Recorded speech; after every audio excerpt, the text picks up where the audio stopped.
Hey everyone, it's Dr. Ramani. Welcome back to this YouTube channel on narcissism. So let me ask you the question, sort of the question of our time. Do you think a narcissistic person could pass the bird test?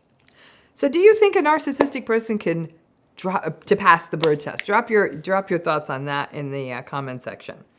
Someone had to tell me about this, and then I studied it a bit, but the bird test, if you watch TikTok or on social media, you've probably heard of it.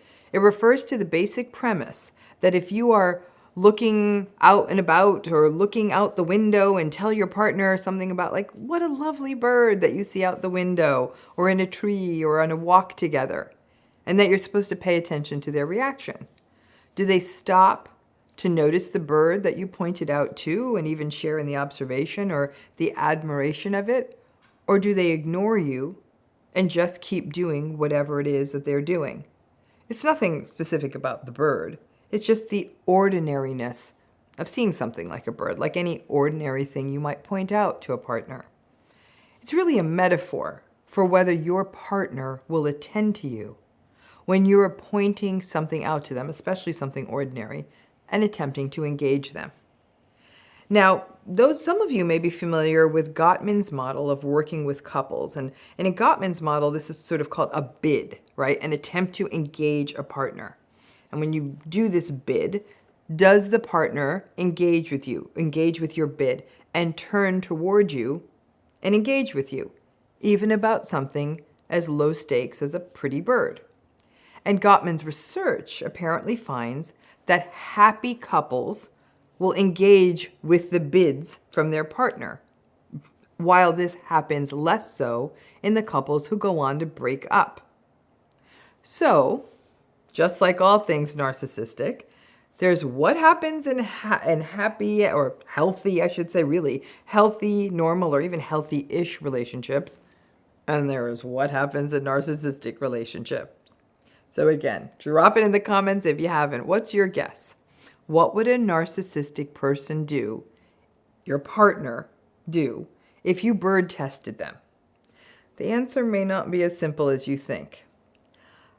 I really believe that with a narcissist, it's going to come down to where you are in the relationship arc with them.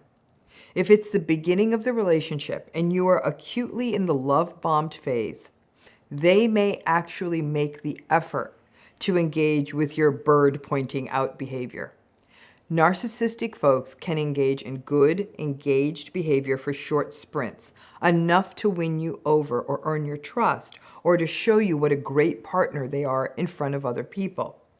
So if you were to do, for example, this bird test when there are other people around whose opinion matters, especially opinion about things like relationships, or if you're in the love bombing phase, there is a chance that they may be willing to notice that bird. But otherwise, hell no. When I first read about the bird test, I sort of ruefully smiled when I thought about what would happen if you did try the bird test with a narcissistic partner, if you made that bid, as it were, if you tried to pull them away from their work or a TV show or them fooling around or their phone or doing anything at all whatsoever, and told them to come, hey babe, oh my gosh, there's such a beautiful bird out the window, I want you to see it. My guess is the most common reactions would be contempt. Are you serious? Do you think I have time like you to sit around and stare out the damned window at some stupid bird? You might get neglect, like, huh, what? Or something like, I don't have time for that. You might get dismissiveness, them saying, okay, and then walking away. You might get mockery. What are you, 6? You care about some stupid bird? Or complete and utter not seeing you, not even looking up or responding to you when you talk to them. To the degree that the bird test is an index of a healthy relationship, it doesn't seem that most narcissistic relationships would pass. And this test, as it were, gets at a core dynamic of narcissistic relationships. They will not turn towards you most of the time when you make a so-called bid, unless they want to do it performatively to show other people what an attentive partner they are, or if they're trying to win you over or try to hoover you back after an argument or a breakup. If they need you, they will turn towards you, But that's not really turning towards you. That's attending to something or someone only when they need something. For narcissistic people, relationships are at best conveniences or tools, and the people in the relationships are objects, there to serve some sort of function, largely to provide narcissistic supply. It might mean that you have to listen to them or do things for them, but there's no turning towards that object unless they need something from it. Listen, the bird test is a fun, viral internet moment. It's a reminder that narcissistic relationships lack something that is crucial to the health and well-being of a relationship, which is to be attuned to a partner, to respond when they ask you to, whether for something big like a heavy conversation or an emergency, or even something as small like looking at a perfect little hummingbird outside the window. It doesn't have to be a bird. You might be trying to turn their attention to snowflakes, autumn leaves, flowers in the garden, shells on the beach. Because the real health of a relationship is found in the ordinary moments. And most of a relationship is the ordinary moments. And then the willingness of a partner to turn towards someone who is supposed to be the most important or one of the most important people in their life.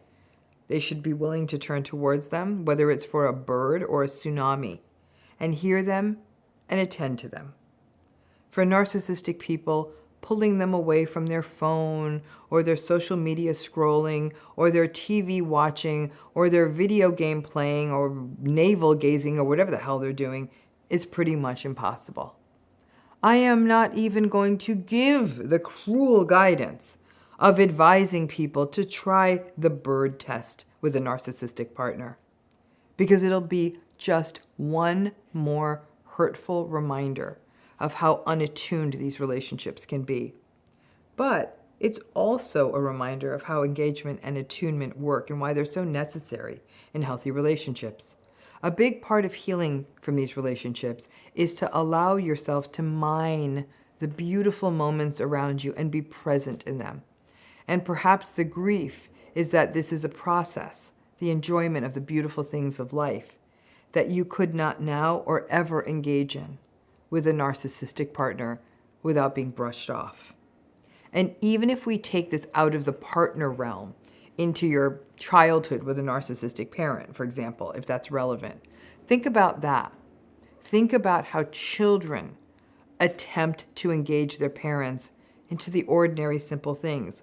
Look at the snowman I made. Look at the picture I drew. Look at the funny squirrel outside the window. And think about the sheer impossibility that a narcissistic parent would regularly break out of what they were doing to engage in that moment of attunement. And the stakes are a hell of a lot higher in childhood.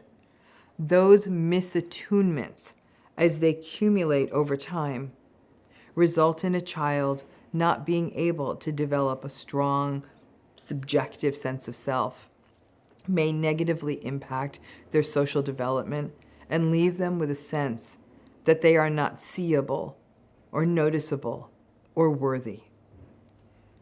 One passing score on one day of the bird test, or frankly, one failing score on one day of the bird test, doesn't mean that your relationship is a winner or that your relationship is a disaster.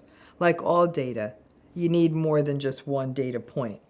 If you caught the narcissistic person on a good day and they do notice the proverbial bird, but never do it again the next 50 times you attempt it, then be careful that you don't justify on the basis of that one attuned day, of that one noticed bird.